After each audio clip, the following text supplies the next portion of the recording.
spécialistes, notamment en prison, ça pose vraiment une question.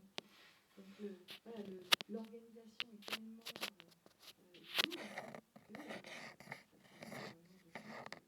et donc les bénévoles, hein, vous, compliquer la tâche. Rien du tout pour nous simplifier la vie, en fait, on a constamment des bâtons dans les roues.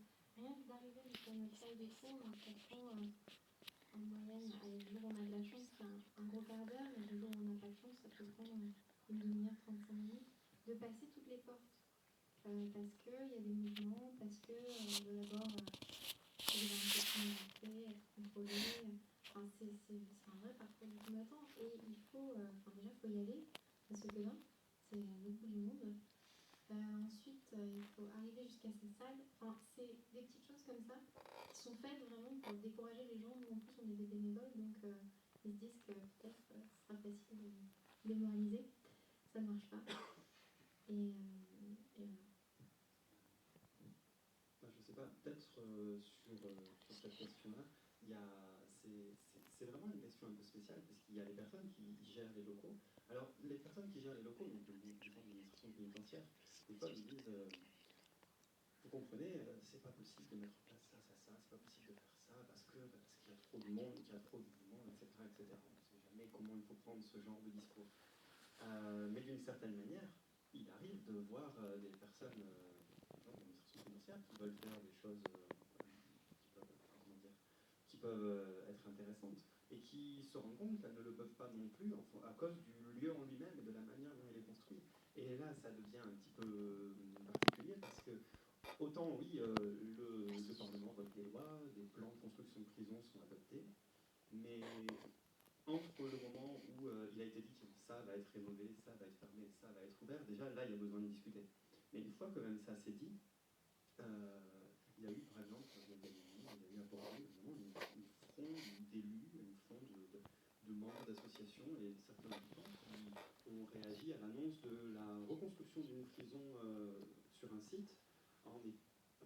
Qui c'est qui va décider où cette prison est? Qui est-ce qui le décide?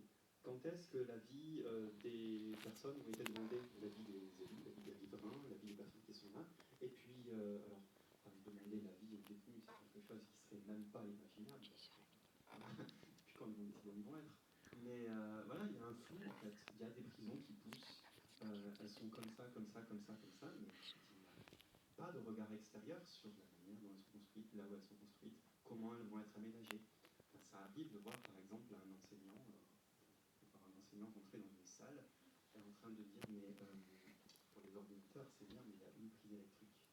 Et voilà, c'est des choses comme ça qui sont... personnellement, je ne sais pas du tout qui est-ce qui décide de comment ces prisons vont être faites. Et il y a un regard qui est impossible. Parce que c'est jamais débattu, ce genre de choses, de conception, de construction de prison.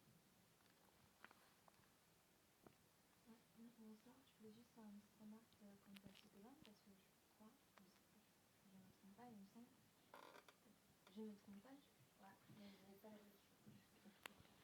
parce que je crois bien que c'est assez clair. Concernant l'aménagement, les prisons, les contradictions, les frustrations, à Sedan, ils ont en soi un terrain de foot, en même temps que la prison.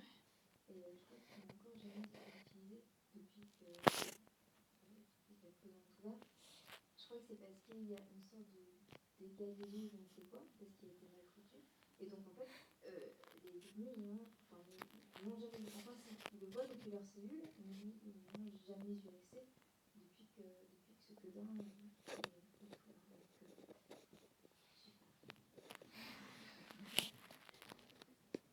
C'est parce que Sedan est construite sur un terrain tellement constructible que le terrain de foot est complètement inondé. Et donc c'est très dangereux en fait de se servir de ce terrain de foot. Donc il y a un magnifique terrain de foot qu'on voit bien des cellules et qu'on ne peut pas utiliser parce que c'est trop dangereux. Comme l'a dit, il faut le faire régulièrement. Ça marche pas. Et puis c'est pas une exception en fait. C'est un marché public quoi. Et c'est construit à la va-vite. Donc on a beaucoup de retours de personnes détenues qui nous disent oh, déjà la mur est complètement défoncée. ça s'est effondré. Enfin, voilà, il y a beaucoup de contrefaçons, ça ne parle pas forcément le choix.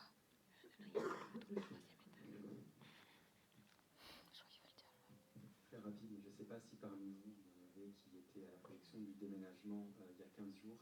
Je me rappelle juste qu'à un moment, il y a beaucoup de personnes qui étaient présentes dans la salle pendant ce film qui ont ri ou fait la grimace en se rendant compte qu'au moment où le déménagement a été effectué, que donc les prisonniers avaient intégré leur nouvelle cellule à Rennes-Bezin.